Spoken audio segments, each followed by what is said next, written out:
Hello, my name is John Sveck. Welcome to this All 24 video. Today, Coach Waterman and I have a special guest, Coach Zak Colangelo. He's the defensive coordinator at Mount Allison University. Thanks for being with us, Coach. Thanks for having me, Coach. Excited to talk some ball. All right, so we have our video up here now, Coach. So could you talk us through the play a little bit? Absolutely. So if you just keep it paused pre-snap there for a second, one thing that we like to say on second and long is we always want to give the quarterback a different pre-snap picture than he's going to get when the ball snaps. So if we'll just talk about the pre-snap picture and the concept of what we're doing. We talked about how we like to run these in our sub-personnel grouping. So right now we're in our dime package. We took a linebacker off the field. We've kept our 4 down, and we've just simply brought in our dime to play Sam, okay? So if you look at our alignment, we're showing a 6-up look in the front, 2 linebackers since we subbed, walked up as a 6 look. And again, we can bring 6. So we're showing 6. And then we've basically shown a closed field coverage look. So some version of 2 deep zone, 2 deep man. So we're showing, again, like a cover 2 shell with our dime lined up on the number 3. Our field halves covering 2. Corners are covered down on 1. Boundary safety being 2. If that kind of all makes sense, all we're doing, guys, so from a concept, we talked a little bit about the coverage. We're playing 2-man, and we're bringing a perimeter blitz. Okay, so what we're doing, the guy currently lined up on 2 strong is going to be the guy that this blitz is set up for. We're trying to get the field half home. So when we bring him, obviously we need someone to cover up his responsibility in coverage. So it's really simple. We're just going to shift one guy down. So the dime, if you can see, he's already starting to rotate and cover up the field half. So the dime's going to cover up 2 strong. The Sam, who's on the line of scrimmage, is going to cover 3 wherever he is, which right now he's like kind of in like a tight end wing look. We have the Will from the line of scrimmage covering 2 weak, and then we have the corners obviously covering 1. So we have our man cover players. We have all of our eligibles covered down, and then we also have our 2 deep shell with our boundary safety and our free safety. Okay, so that's kind of the coverage explained. What we didn't talk about is inside what we got going on is just a simple 2-man stunt from the 2 tackles. And we're peeling out our 2 DNs, and we'll show that more from the tight, but they're playing running back to quarterback spot. And again, this was just a simple game plan pressure. This wasn't anything that's in our playbook. And talking about players, not plays, we were just trying to get our field half, who's a really good player, involved on a pressure here because he's a really good blitzer. So that's pretty much the concept. You see Bishops is in a slide protection, but they don't account for the field half because our defensive line does a good job engaging the offensive line with their eyes. So that's pretty much it, guys. We end up running a 2-man pressure. Again, we talked like right here, we end up getting home on the pressure. It's not always going to work out like that when you're simulating pressure and only rushing 3 guys. The beauty of it is if you pause it right there. Okay, let's just say we didn't get home in the pressure, which, again, is going to happen when you rush 3 guys. We're safe in coverage. We're playing 2-man. We got everyone covered up. We're spying the quarterback with 2 defensive ends playing through the running back, so we're in really good shape even if we don't get home. So the concept behind this is really safe coverage with some exotic pressure. And if you do get home, it's really a bonus. So.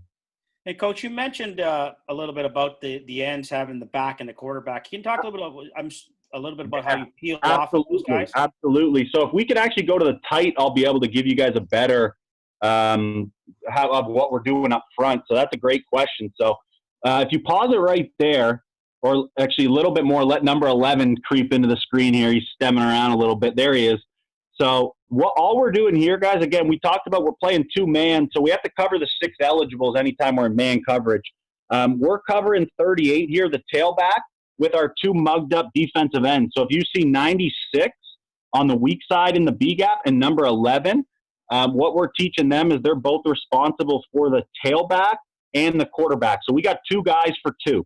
Okay, so if the running back releases weak like he did, that means 96 is now responsible for him. And if you actually go back, 11 here does a great job. We're going to miss him. He's a 6th-year guy. Pretty good football player, Coach, yeah. Oh, he's a hell of a player. We know one of my favorites. Oh, man, he's a beauty. But we know if the back release is weak, that's going to take the other DN to play the quarterback, and he does a great job. He's pointing, communicating it, and now that turns him into the spy player. So we're just playing 2 for 2, 2 DNs, 1 quarterback, 1 tailback, basically. And that's a great look at it, and seeing the communication from this angle, that's really sharp, and he's just getting square up, so whichever way the quarterback goes, now he can spy that. Oh, exactly. And like you said, it's awesome to see the nonverbal communication with the point on film. Like, that's great stuff. And Coach, would you typically, for the younger coaches out there, you're doing some simulated pressures, do you go into a game with 2 or 3 different things you like to do that game? You change it each week? I mean, what would you recommend to some coaches that are thinking about running some simulated pressure? Oh, that's a great question. So for us, like, this wasn't something we had in our playbook. This was a complete game plan thing. So usually, again, it can be something where you have some of these in your arsenal that are kind of more every week things, but I find a lot of them for us, and it's usually a game plan thing. And it's something that, like, this was something we hadn't shown on film, and this was the first time we've shown it. So it's kind of good to maybe have 1 or 2 of those. We got like designer new pressures, because as you guys know, the O-line coach every week, they're going to see your pressures, and if they've repped versus it, they're going to have a better chance of picking it up. Whereas this was the first time we ever brought that field half look, so they actually slide to it, and 60 just doesn't account for them. But so that's a great question. I would say it can be a bit of both, but a lot of times it's a game plan thing. And I'll just point this out for the coaches watching. I mean, the fact that you are simulating the pressure, I mean, even if you just watch this 2-man game with these players, it kind of gets through as well. I mean, you've created they're forced to watch those mugged players, and even that stunt right there, you're getting a little bit of penetration. So that simulated pressure is really, really working out for you on this clip. Yeah, it's a great point, Coach.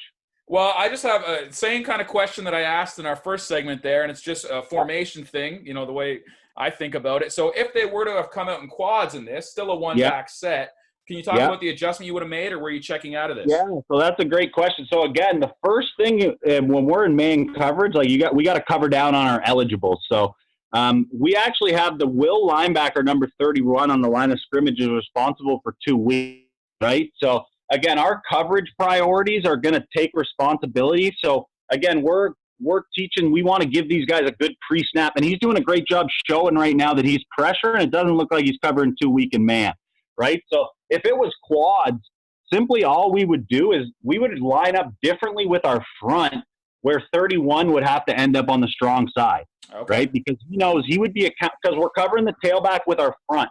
So we would probably, again, not to get too, but our defensive ends would just shift over, and now 31 we'd still show the same 6 up in the front, but now our Sam and our Will would be on the same side because they're both in man coverage to the field. Great. So again, the coverage is going to take the responsibility, especially in man and especially on 2 and long. But that's a great question, and those are the things that when you are running simulated pressure, like and some of these exotic looks, you got to make sure you know how to line up versus the different sets you're going to get. So those are great questions. And I got to think, Coach, if they came out in a quads and they wanted to take that 4 back across, you're going to run someone across, tip your hand a little bit, but stay sound. Oh, you know what? Well, you hit the nail on the head. You have to. And there's a couple clips that they do run us around late, and shit, you know what? It's not ideal, and we're usually not a track team, but we're in man-to-man. Like, let's go chase your guy. Yeah, better than leaving a guy open. So that's a great question as well. And I guess the guys like have, all these defensive linemen getting to stand up and have some fun there. You mentioned in your slide about fun. Looks like those guys are having a lot of fun with this. Oh, for sure. And 100%. Like, when you put these kind of things in, the field half sees his blitz. He's super happy. Like, you get guys doing things they're not always doing. And there's definitely and they're fun to coach. Honestly, they're fun to run. And so, yeah, that's definitely part of it too. That's great. That's a great breakdown, Coach. I really enjoyed that. Some great points there. We really appreciate your time. Oh, thanks, Coach. I really enjoyed it. Thanks for having me on, guys.